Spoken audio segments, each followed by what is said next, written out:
Всем привет! Это новости Словении. Если вы впервые заглянули на мой канал, меня зовут Хельга, и я рассказываю вам новости Словении простым, понятным языком. Крупнейшая авиакомпания Европы Люфтганза уже отменила 20 тысяч рейсов из-за экономии топлива. Это одно из самых масштабных сокращений среди мировых авиакомпаний, произошедшее на фоне удвоения цен на авиатопливо после начала войны в Иране. Данное сокращение затронуло помимо Словении следующие страны: Польшу, Норвегию, Италию, Хорватию, Румынию, Черногорию и Ирландию. Сокращения авиарейсов будут продолжаться до октября, и это позволит сэкономить авиакомпании до 40 тысяч тонн топлива. Я, кстати, никогда не летала рейсами Люфтганзы, потому что билеты на их рейсы невероятно дорогие, а сейчас наверняка станут еще дороже. Обычно пользуюсь услугами Ryanair и EasyJet. Надеюсь, что они не будут сокращать свои рейсы.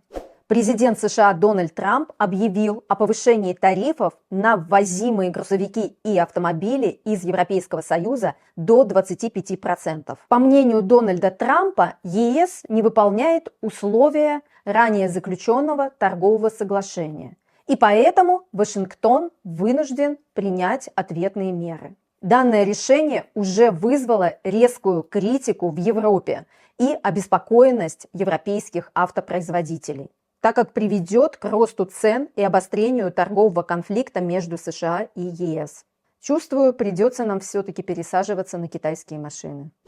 Вам нравится ночевать на природе, под открытым небом, в гамаке, в палатке или просто в своем автомобиле?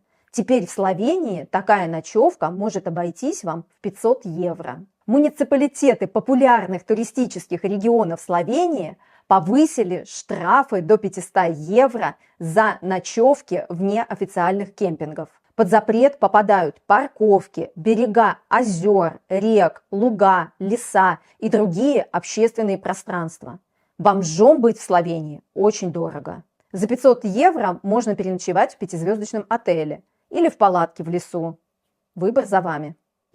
Тем временем Словения вошла в список европейских стран с самым низким уровнем риска бедности и социальной изоляции. По данным Евростата, данный показатель в Словении составил 15,5%. Лучшие результаты среди стран ЕС показали только Чехия и Польша, а средний показатель по Евросоюзу составляет около 21%. В самом конце этого списка оказались Болгария, Румыния и Греция, хотя там и не штрафуют за ночевку под открытым небом. Американская туристка прогуливалась по центру Любляны, когда начала задыхаться из-за сильного аллергического приступа. Женщина успела забежать в ближайший ресторан. На ее счастье, персонал ресторана быстро сообразил, что происходит, и сотрудники быстро остановили мимо проезжающий туристический электрокар. Водитель электрокара быстро отвез женщину в больницу. На ее счастье, в тот день в Любляне проходил марафон, и все светофоры были отключены, а батарейка у электрокара была хорошо заряжена. В итоге женщину вовремя удалось доставить в больницу. Впоследствии медики прокомментировали: если бы женщину доставили в больницу 5 минутами позже, спасать бы уже было некого. Друзья, а если вы планируете переезжать в Словению и вам необходима помощь в оформлении всех необходимых документов, а также помощь в поиске жилья, смело пишите в личку моего телеграма. Собственница земли недалеко от города Марибор Ангела Шербец долгие годы пыталась перевести статус своей земли с сельскохозяйственного назначения в жилое.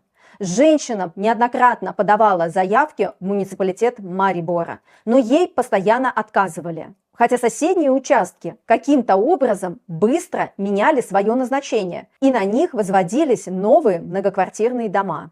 К женщине частенько обращались представители заинтересованных инвесторов и предлагали купить ее землю за бесценок. Женщина, несмотря на свой почтенный возраст, а ей уже больше 80 лет, стояла на своем. Ее борьба с муниципалитетом продолжалась долгие годы. В итоге, не добившись желаемого результата, женщина решила, что будет использовать свою землю по прямому назначению, и начала разводить там свиней. Жителям соседних новостроек это не понравилось. Начались жалобы в муниципалитет. В итоге статус земли все-таки поменяли, и женщина продала эту землю крупному инвестору. Правда, стоимость покупки не раскрывается. Но дело на этом не закончилось.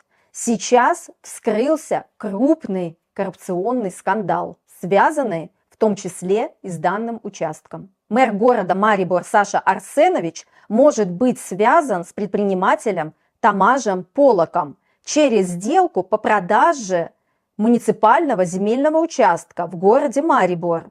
Следователи считают, что предприниматель Полок мог участвовать в коррупционной схеме и выступать посредником. Во время обысков у Полока было обнаружено более 1 миллиона евро наличными. Сам бизнесмен утверждает, что данные деньги имеют законное происхождение и являются семейным накоплением и наследством, которое почему-то хранилось дома в сейфе, а не на банковском счету. Следствие продолжается. Друзья, и в конце традиционно новости погоды от Алисы. Алиса, какая погода будет в Любляне в понедельник?